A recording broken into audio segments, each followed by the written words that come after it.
Hi everyone, ಎಲ್ಲರಿಗೂ ನಮಸ್ಕಾರ. ಎಲ್ಲರಿಗೂ ನಮ್ಮ ಚಾನಲ್ಗೆ ಸ್ವಾಗತ. ನಾನಿವತ್ತು ಮಟನ್ ಕೈಮಾ ಸಾರು ಮಾಡೋದು ತೋರಿಸ್ತಾ ಇದ್ದೀನಿ.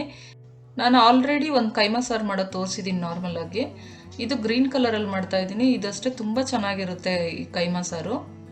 ಇದಕ್ಕೆ ಕೊತ್ತಂಬರಿ ಪುದೀನ ಸ್ವಲ್ಪ ಜಾಸ್ತಿ ಹಾಕ್ಕೋಬೇಕು, ಕಲರ್ ಗ್ರೀನಿಶ್ ಆಗಿ ಬರೋದಕ್ಕೆ. ಮತ್ತು ನಾನಿಲ್ಲಿ ಒಂದು ಅರ್ಧ kg ಕೈಮಾನ ತೊಳೆದು ಈ ಥರ ಸ್ಟ್ರೇನರಲ್ಲಿ ನೀಟಾಗಿ ನೀರು ಸೋಸ್ಕೋಬೇಕು. ಒಂದು ಮಿಕ್ಸರ್ ಜಾರ್ ತಗೊಂಡು ಒಂದು ಅರ್ಧ kg ಕೈಮಗೆ ಒಂದು ಅರ್ಧ ಹೋಳಷ್ಟು ತೆಂಗಿನಕಾಯಿ ಬೇಕಾಗುತ್ತೆ. ತುರಿದು ಹಾಕ್ಕೊಳ್ತಿದ್ದೀನಿ ನಾನು.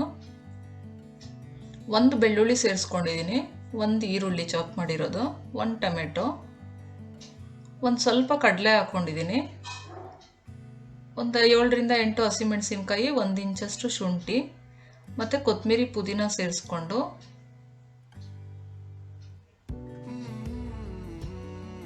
ಚಕ್ಕೆ ಲವಂಗ ಹಾಕ್ಕೊಳ್ಳಿ ಇದಕ್ಕೆ.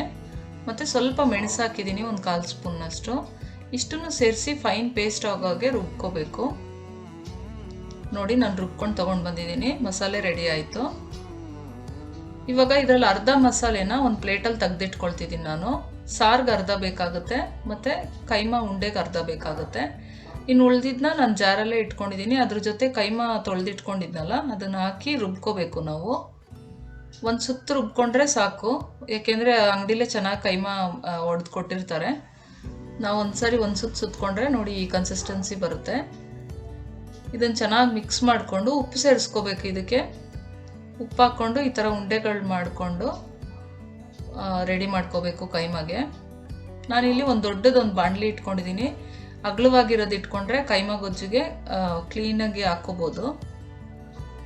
ಒಂದು 2 ಸ್ಪೂನಷ್ಟು ಎಣ್ಣೆ ಹಾಕಿ ಮತ್ತು ಈರುಳ್ಳಿ ಹಾಕ್ಕೊಂಡು ಅದು ಫ್ರೈ ಆದಮೇಲೆ ಟೊಮೆಟೊ ಹಾಕ್ಕೊಂಡಿದ್ದೀನಿ ಒಂದು. ಅದು ಸ್ವಲ್ಪ ಫ್ರೈ ಆದಮೇಲೆ ರುಬ್ಬಿಟ್ಕೊಂಡಿರೋ ಮಸಾಲೆ ಹಾಕ್ಕೊಂಡಿದ್ದೀನಿ.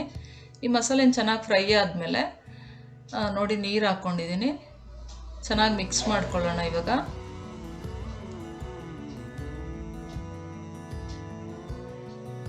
ಕನ್ಸಿಸ್ಟೆನ್ಸಿ ನೋಡ್ಕೊಳ್ಳಿ. ನಾನಿಲ್ಲಿ ಚಪಾತಿಗೆ ಮಾಡ್ತಿರೋದ್ರಿಂದ ಸ್ವಲ್ಪ ಗಟ್ಟಿಯಾಗಿ ಮಾಡ್ತಿದ್ದೀನಿ. ಮತ್ತು ಆ ಕೈಮಾ ಹೊಡೆದಾಗ ಅದ್ರದ್ದು ಮೂಳೆ ಕೊಡ್ತಾರೆ ನೋಡಿ, ಅದನ್ನು ಹಾಕ್ಕೊಂಡಿದ್ದೀನಿ ನಾನು. ರುಚಿಗೆ ಬೇಕಾದಷ್ಟು ಉಪ್ಪು ಹಾಕ್ಕೊಂಡು ಅದನ್ನು ಕುದಿಯೋಕ್ಕೆ ಬಿಟ್ಕೊಂಡಿದ್ದೀನಿ. ನೋಡಿ ಇವಾಗ ಕುದೀತಾ ಇದೆ ಇದು.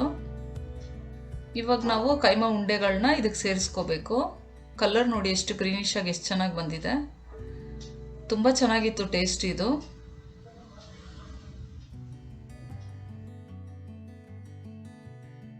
ನೋಡಿ ಕೈಮಾ ಗೊಜ್ಜು ರೆಡಿ ಆಯಿತು. ತುಂಬ ಸೂಪರಾಗಿತ್ತು ಕೈಮಾ ಗೊಜ್ಜು ಮಾತ್ರ ಇದು. ಚಪಾತಿಗಂತೂ ಒಳ್ಳೆ ಕಾಂಬಿನೇಷನು, ಚಪಾತಿ ನಾನ್ ಪರೋಟಾಗಂತೂ ಒಳ್ಳೆ ಕಾಂಬಿನೇಷನು. ತುಂಬ ಸೂಪರಾಗಿತ್ತು ಇದು. ನಾನಿವಾಗ ಸರ್ವಿಂಗ್ ಬೌಲ್ಗೆ ಹಾಕ್ಕೊಳ್ತಾ ಇದ್ದೀನಿ. ನೋಡ್ತಾ ಇದ್ರೆ ಬಾಯಲ್ಲಿ ನೀರು ಬರ್ತಿದೆ ಅಲ್ವಾ? ನೀವು ಇದನ್ನು ಮನೇಲಿ ಟ್ರೈ ಮಾಡಿ ನೋಡಿ, ತುಂಬ ಸೂಪರಾಗಿರುತ್ತೆ. ಯಾವಾಗಲೂ ಒಂದೇ ಥರ ಕೈಮಾ ಮಾಡ್ತಾ ಇದ್ರೆ ಬೋರ್ ಆಗುತ್ತೆ. ಈ ಥರ ಡಿಫ್ರೆಂಟಾಗಿ ಮಾಡ್ತಿದ್ರೆ ಎಲ್ಲರೂ ಇಷ್ಟಪಟ್ಟು ತಿಂತಾರೆ. ಈ ರೆಸಿಪಿ ನಿಮ್ಮೆಲ್ಲರಿಗೂ ಇಷ್ಟ ಆಯಿತು ಅಂತ ಅಂದ್ಕೊಂಡಿದ್ದೀನಿ. ಇಷ್ಟ ಆಗಿದ್ರೆ ಲೈಕ್ ಬಟನ್ ಮೇಲೆ ಕ್ಲಿಕ್ ಮಾಡಿ.